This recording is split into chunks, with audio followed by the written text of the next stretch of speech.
olles Eesti Jahimeeste Seltsi juhtinud see juba nüüd kohe saab 16 aastat täis, aeg läheb kiirelt. Ma väga tänan teid selle eest, et te olete kõik aidanud tegelikult meid koos hoida ja eks need kooshoidmise viisid on ju need samad. Täna mõelgi ka 30 aastat esimesest jahirahu väljakuulutamisest, 10 aastat tagasi siin Pärnumaal, kõik on ümmargused numbrid. Ma tahan teile südames soovida seda, et ka kõige keerulisematel hetkedel, siis kui me võib-olla teineteisest kõikidest asjadest aru ei saa, aga jahimehed päeva lõpuks istuvad alati laua taha ja lepivad asjades kokku, siis ma tunnetan seda väge, seda jõudu, mis meie sees on. Ja ma väga loodan, et see kestab edasi. Võib-olla kui midagi veel öelda, siis jah, teeb ka mind natukene murelikuks. Teame siin innovatiivsust, tuleb ka jahindusse palju sisse. Kuskil on ta hea, kuskil on ta halb. Et ega me oleme, nagu me alati ütleme, kõige paremad keskkonnakaitsjad ja me olemegi keskkonnakaitsjad.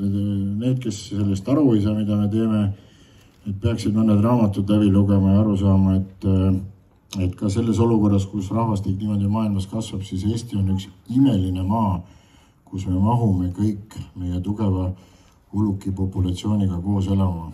Ja selle üle olen mina väga uhke.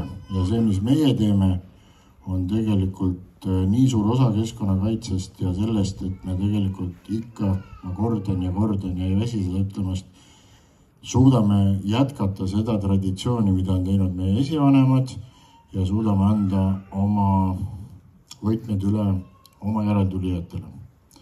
Head sõbrad, ma soovin teile kõikidele koju rahu, kõikidele sellist rahulikku aega jõuludeks. Jõulud, Korsets arvab ühtemoodi, keegi teine arvab teistmoodi, aga jõulud on selline aeg, kus on paraku järele mõtlemise aeg. Mõtleme järgi kõikidele nendele asjadele kuulutada 24., 25., 26.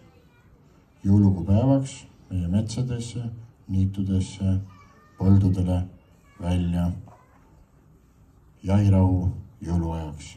Aitäh teile!